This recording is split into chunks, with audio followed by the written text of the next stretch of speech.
Hello guys, myself Gulab Thomre and welcome to the channel Eduon Tips. बघा पाठीमागच्या लेक्चरमध्ये आपण बघितलं transport of O2.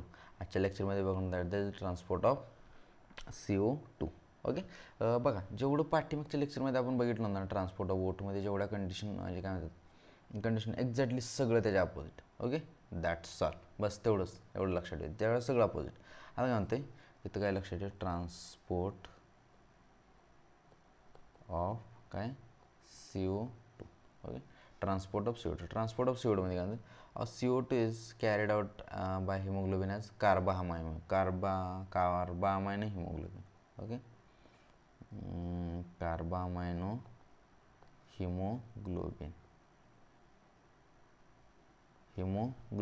Okay, that is the about 20 ते 25% हे माहिती आहे. This binding is related to the partial pressure of CO2. Yes, obviously where partial pressure of O2 is major factor which could be affect this binding. Okay, where partial pressure of CO2 is high and is tissue मध्ये काय असणार obviously tissue मध्ये PO2. Okay, PO2 is low आणि PCO2 is high. आणि हे जर अल्व्हिओलाई मध्ये म्हटलं ना, अल्व्हिओलाई मध्ये थोडं ह्याच्या अपोजिट असणार. Okay, alveoli that is alveoli मध्ये partial pressure of O2 is high. Okay, आणि partial pressure of CO2 is low.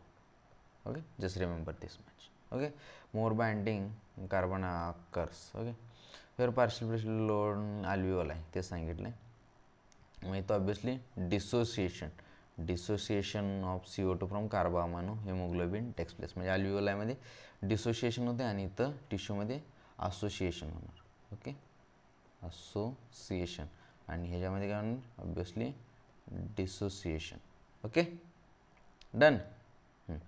Wear CO2 is bound to haemoglobin tissue is delivered to alveoli. RBCs contain a very high concentration of enzyme carbonic anhydrase आणि मिनट. हे जे आहे ना, हे suppose हे जे आहे ना H2CO3 हे this is takes place in काय म्हणताय yes this is takes place in suppose just 1 minute. Yes, we'll write this takes place in tissue and takes place in alveoli.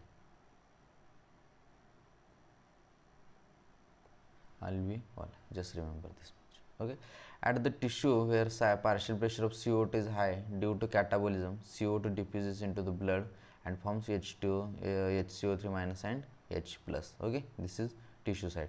And at the alveolar side where the partial pressure of CO2 is low, the reaction proceeds in the opposite direction leading to formation CO2 and H2O. Okay, the CO2 trapped as a bicarbonate at the tissue level and transported to the alveoli is released out as CO2. Every 100 ml of deoxygenated blood delivers 4 ml of CO2. Okay, 100 ml of blood, 100 ml of deoxygenated blood किती हे करते that is 4 ml of CO2. Okay, done. काय काय लक्षात ठेवा, सगळं तिथं काय गेलं ना ते सगळं अपोजिट. फक्त तिथं ऑक्सिजन काय म्हणतात कोणता करू होता that is the oxy haemoglobin, इथं कार्बामाइनो हिमोग्लोबिन बस. आणि सगळं त्याच्या अपोजिट करायचं. ओके, टिश्यूमध्ये partial pressure of O2 is low आणि partial pressure of CO2 is high. त्यामुळे तिथं असोसिएशन होणार आणि इथं अल्व्हिओलायमध्ये डिसोसिएशन होणार. That's all. आणि बाकीचं आहे असं. Okay, just read this transport of oxygen. जर तुम्हाला हे समजलं असेल ना then nothing in this. Okay, so हे जर म्हणजे जर काय म्हणतात थोडंसं शॉर्टमध्ये सांगितलं मी सांगायचं तर तसं पूर्ण डिटेलमध्ये सांगितलं पण थोडंसं तरी असं कन्सिडर करून सांगितलं आहे की पाठीमागचं लेक्चर बघितलं. आणि जरी तुम्हाला म्हणजे थोडंसं काय डाऊट वगैरे वाटत असेल देन पाठीमागचं लेक्चर जस्ट एकदा गो आउट करा. We will definitely master on this class. Okay. Just opposite करायचं पाठीमागच्या लेक्चरच्या. Okay, thank you so much, bye bye.